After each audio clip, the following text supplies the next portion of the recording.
Hello दोस्तों, सभी को जय भोलेनाथ। मैं पूजा तिवारी आप लोगों को बहुत ही प्यारा सा शिव चर्चा कथा सुनाने जा रही हूँ, जिसको बोलते हैं कहानी। और कहानी आप लोगों को पसंद आई कि नहीं, कमेंट बॉक्स में ज़रूर बताना। बहुत ही प्यारी कहानी है और पूरी कहानी ज़रूर सुनिएगा। भगवान आप लोगों का भला करे।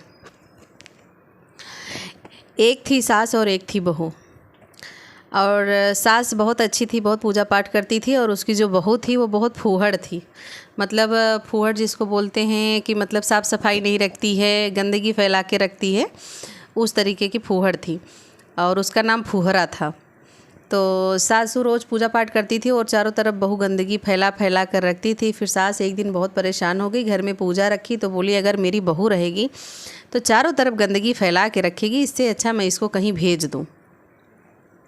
अच्छा, तो अपनी बहू को बोली कि बेटा आप जाओ नदी के किनारे, जो चद्दर वगैरह है सब धो के ला दो। घर का जो चद्दर था सब साफ़ चद्दर था, तो भी सासू माँ ने निकाल दिया ताकि उनकी बहू जाके वो चद्दर धो के आ जाए। तो उनकी बहू चद्दर धोने जाने लगी। बोली अगर मुझे भूख लगेगी तो मैं क्या खाऊंगी सासू माँ। तो वो बोली कुछ लेती जाओ, वहीं पे खा लेना। तो बोली ठीक है।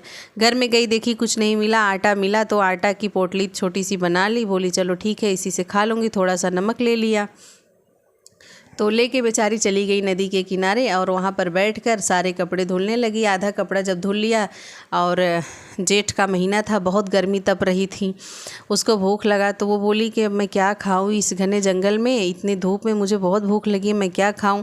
चारों तरफ निगाह दौड़ाया, कुछ उसको दिखाई नहीं दिया। तो एक मंदिर दिखाई दिया, उसको लगा चलो यहीं कुछ करती हूँ। मगर फिर दिमाग में आया कि मंदिर में क्या करूँगी, कैसे पकाऊँगी। मंदिर में तो ऐसा कोई संसाधन है नहीं जिससे मैं पका सकूँ, खा सकूँ। फिर वहीं थोड़ी दूर पर मुर्दा जलाया गया था। उसी मुर्दे के ऊपर जाकर वो आटा सान के, नदी के किनारे से पानी लेके आटा सान के गोल गोल बट्टी बनाकर उसी पे रख दिया। बट्टी अच्छे से पक गई तो अच्छा पका के लाई। बोली कि नमक तो लाई हूँ, बगैर किसी बोरन का कैसे खाऊं, खवाया नहीं जाएगा मुझसे। बहुत ट्राई की, आजू बाजू बहुत देखा, कहीं उसको कुछ दिखाई नहीं दिया। फिर देखी तो वही मंदिर नज़र आया। तो बोली चलती हूँ मंदिर में ही देखती हूँ, कुछ अगर मेरे लायक मिल जाए तो भगवान की बड़ी कृपा होगी। तो बेचारी मंदिर में गई और वहाँ देखी आजू बाजू चारों तरफ कुछ भी नहीं था, आसपास किसी का घर भी नहीं था। बहुत ढूंढा, कुछ नहीं मिला। सोचने लगी हे भगवान अब मैं क्या खाऊं। तो कुछ आँख ऐसे बंद करके सोचने लगी मैं क्या खाऊं, तो बस उसको कुछ नहीं दिखा। गणेश जी के सामने अखंड ज्योति जल रही थी, बस उसको वही दिखाई दिया। और वो फूहड़ तो थी ही, उसको इतना कुछ समझ था नहीं। तो वो क्या काम की, भगवान जी का जो दीपक जल रहा था उसको हाथ से मारी, वो बुझ गया। और जितना घी रखा हुआ था पंडित जी ने, पूरा घी निकाल कर अपनी बट्टी फोड़ी, उस पर घी डाली और नमक डाली तो थोड़ा टेस्टी हो गया। और वो पेट भर के खाना खा ली। पेट भर के खाना खा ली। उसके बाद गई, पूरा जो कपड़ा था अपना धुली वगैरह, सारे कपड़े धुल ली। धुल के अपने घर आई तो उसके घर पूजा पाठ हो चुका था। तो उसकी सासू माँ ने बोला कि बेटा कपड़ा धुल गया। बोली हाँ सासू माँ, सब धो के लाई हूँ, सुखवा के भी लाई हूँ। बोली ठीक है। अच्छा, तो वो अपने घर में काम में लग गई, काम करने लगी। और इधर गणेश जी रूठ गए। गणेश जी इस तरीके से मुंडी गिरा लिए, और क्योंकि उनके आगे का जो घी था वो खा गई, दीपक बुझा दी उनका। गणेश जी गुस्से में आ गए। और पंडित जी जब शाम का समय हुआ पूजा करने आए तो देख रहे हैं गणेश जी की मुंडी ऐसे लटकी हुई है, वो नाराज़ है। और पंडित जी बहुत मनाए गणेश जी को, गणेश जी माने नहीं।